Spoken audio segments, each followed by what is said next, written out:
महाराज मैं जटायु हूँ।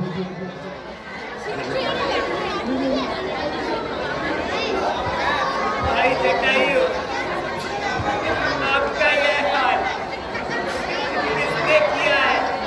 महाराज मैं अभी कुछ दिनों पहले यहाँ से जा रहा था।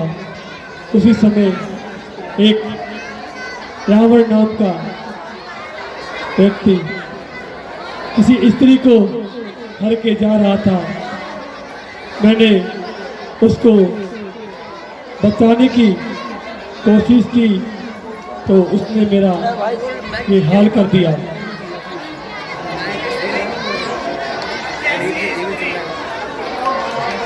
बताओ महाराज, कौन थी? महाराज वो पीले वस्त्रों में और किसी राम राम का नाम लेके पुकार रही थी।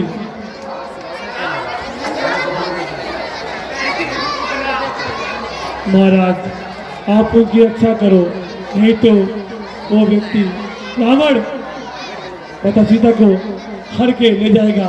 वो ज्यादा दूर नहीं गया होगा। ये उसकी निशानी है।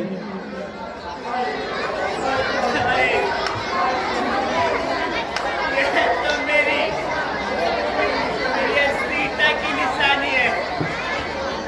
आह,